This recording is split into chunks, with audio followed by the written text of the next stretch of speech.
Syrian President Assad lashing out against the United States and saying that the U.S. worked closely with terrorists to carry out that chemical attack. Here with the first reaction to that news, NATO Secretary General Jens Stoltenberg. Secretary, you just met with President Trump yesterday.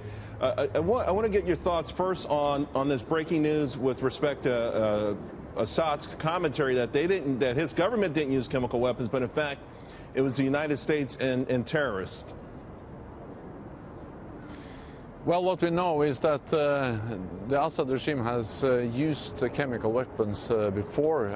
The airstrike some days ago was a U.S. operation based on U.S. intelligence, but I have no reason to doubt that the United States have very solid basis for their analysis and for the intelligence they have got showing that the Assad regime is behind the chemical attacks. Your meeting and subsequent press conference with President Trump yesterday seemed to be something of a victory for your organization. Of course, during the campaign, President Trump was extraordinarily critical about NATO for a variety of reasons, including the fact that perhaps because it was developed in 1949 as a Cold War sort of a strategic move, that it had become obsolete. How do you feel now with respect to your role in the world and the new mission of NATO? So I welcome very much the very strong commitment of President Trump and his security team to NATO. Because a strong NATO is important for Europe, but it's also important for the United States. 2 world wars and the Cold War taught us that peace and stability in Europe is also important for the security and the prosperity of North America. And we have to remember that the only time NATO has invoked our collective defense clause, Article 5, was after an attack on the United States in 9/11. So NATO is important for North America and for Europe. But we have to adapt, we have to change, and I agree with President Trump that we have to step up our efforts to fight international terrorism, and we need fair burden sharing, meaning that many allies have to invest more in defense.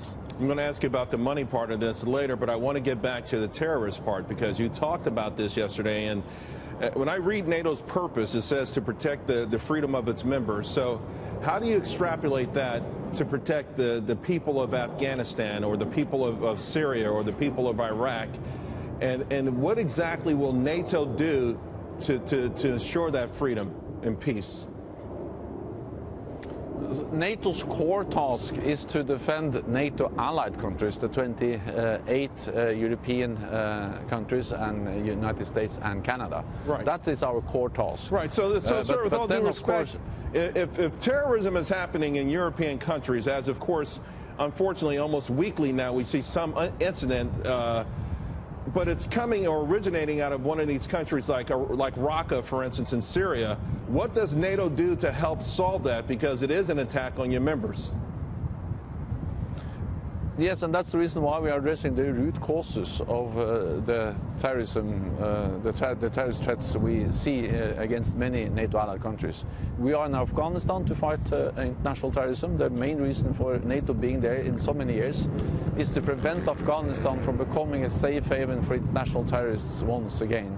We are in Iraq, training Iraqi forces, enabling them to stabilize their own country and to fight terrorism, fight ISIL in Iraq.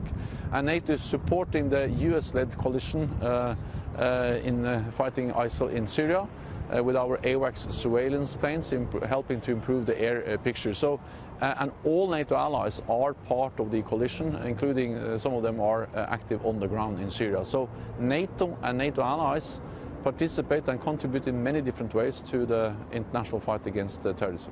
Now, your original goal, of course, the Cold War fight, seems to be re-establishing itself with Russia and the grander ambitions of Vladimir Putin.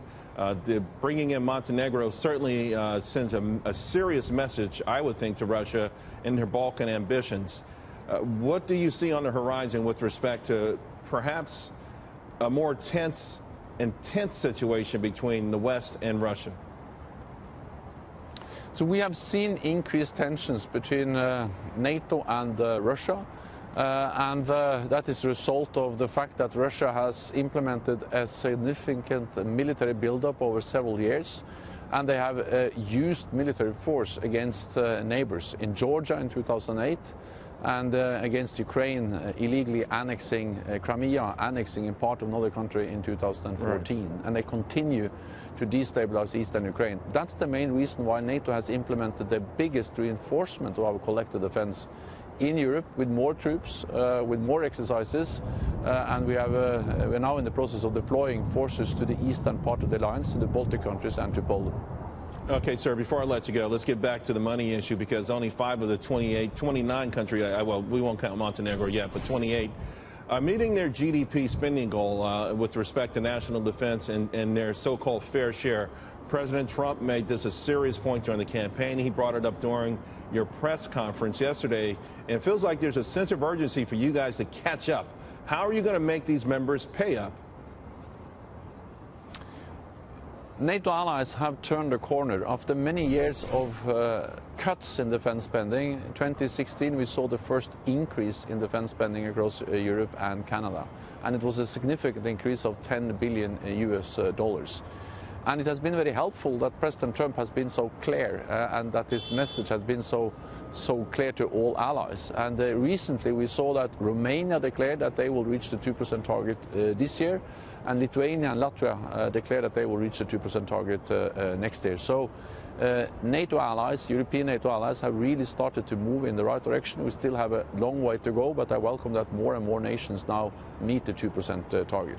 Secretary Jens Stoltenberg, thank you very much. Appreciate your time.